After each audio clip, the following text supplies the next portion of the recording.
I asked 1,000 locals here in Peckham whether they would prefer me to be sectioned under the Mental Health Act for a minimum of 2 years for a mental health condition I don't have and be drugged up to the eyeballs, or be put to death as soon as possible.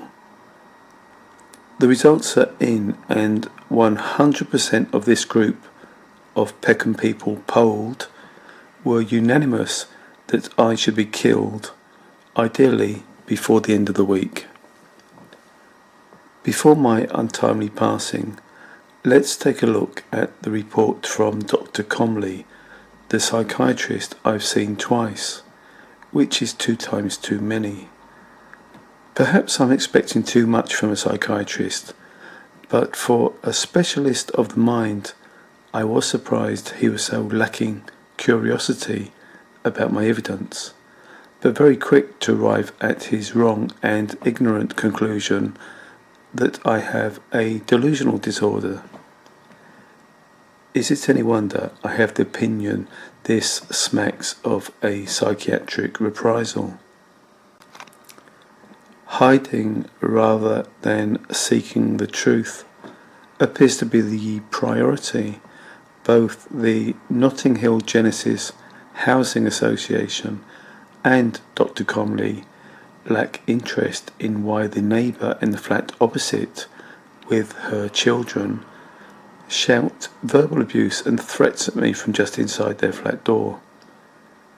At the first appointment, I showed the short video of the tenant in flat 10 because it was patently obvious who was responsible for the abuse.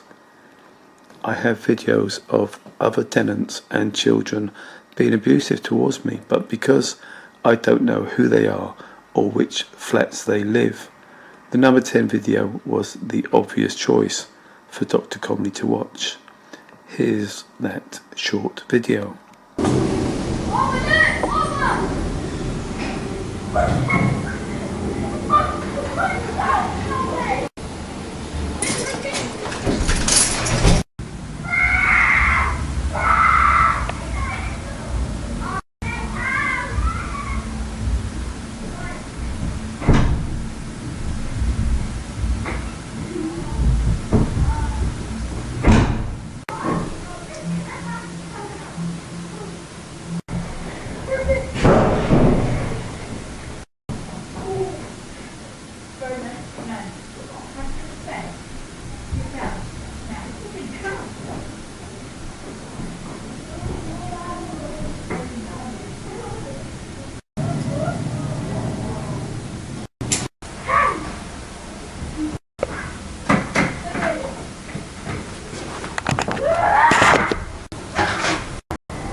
Anyone reading this paragraph would believe I'm a violent thug. I have never ever been a violent person, and I don't like confrontation. I have no criminal record of violence, and I have no criminal record. Reading that I had attacked someone with a wrench is another shock, though I can't say anything really surprises me anymore. My memory can be sketchy at times, but I feel sure I would have remembered such an attack, especially with a wrench. My first experience of gang stalking began in 2009 at a different address from the current nightmare of Dayat Court, when a new tenant moved into the flat below. The only confrontation at that previous address would have been me knocking at the door of the tenant in the flat below. He and his accomplices waged a 4-year campaign of deliberate noise which would use repetitive banging sounds and included slamming doors sequentially throughout the day, along with other noise and hitting their ceiling multiple times within a short span of some seconds, and this repeated through the night. He rarely opened the door, but one of the few times he did, he also invited me in, and I think 2 or 3 other guys were present. One of them showed me something, but I don't recall what that was, but it would have been something to do with my exasperation about their noise campaign. I hadn't learnt about the gang stalking program at that time, but I would finally learn of it sometime in 2012, some 3 years into their oral assault. If I had learnt about it in time, that controversial email where I did make a threat would not have been sent.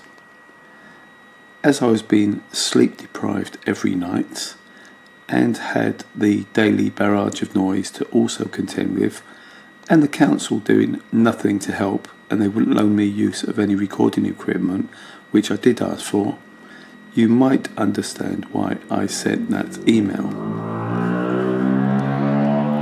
It did lead to the police visiting some days later and asking me to go with them as they drove me to Morsley Hospital, which is a local mental hospital, where I had blood taken and was questioned by various people throughout the day and evening before being allowed to go back home later that evening, and the cops drive me back in their van. As for the current neighbour in the flat below, number 7, there's the amazing accusation I entered their flat armed with a knife or sword and was alleged to have said, "Are you here to get me? I've been watching you and you're here to ruin my life." Knowing the police have stated, I believe, pigeons and vehicles speak to me, and they've gaslit my evidence, you'll realise why I won't engage with them anymore. They are a huge obstacle to proving my targeting, and Dr. Comley's unwillingness to look at my evidence only serves to help them.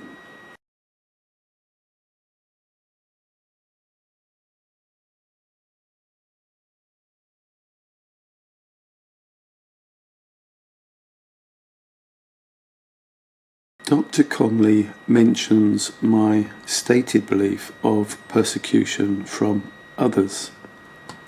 Do I not have overwhelming evidence of this persecution? Let's get another fact out of the way, which is my never instigating noise or causing problems for neighbours. It's always been the other way round. Some tenants and their children, as you may have seen in my videos, can be verbally abusive to me and issue threats, but that, for whichever reason, is ignored, as has been my requests to them and the housing officers to find out what has caused my prior reputation. I can understand tenants realising after the fact that I have evidence of the verbal abuse, which they won't like, so perhaps that explains any potential violence from them. The elephant in the room, though, is why is Dr. Comley and Notting Hill Genesis reluctant to uncover the reason for my pariah status?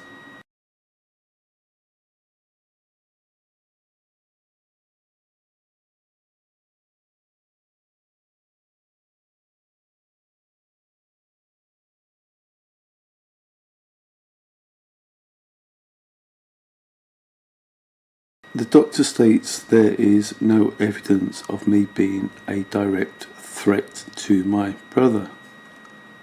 That's a horrible thing to even mention. My brother is a gentle and tortured soul, and I only want to see him feeling well and not have the nightmares and tortures he personally goes through every night, and to not have the suicidal thoughts he gets, along with the misery he experiences during the day sometimes. He does have good days where he feels normal, but they are almost forgotten once his pain and tortured thoughts take over.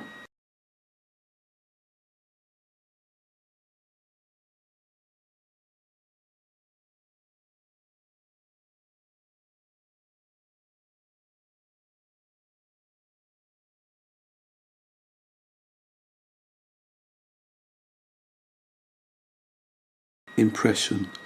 Michael presents with clear symptoms of currently active psychotic disorder. No, I fucking don't. I call into question this psychiatrist's competency, certainly when dealing with me.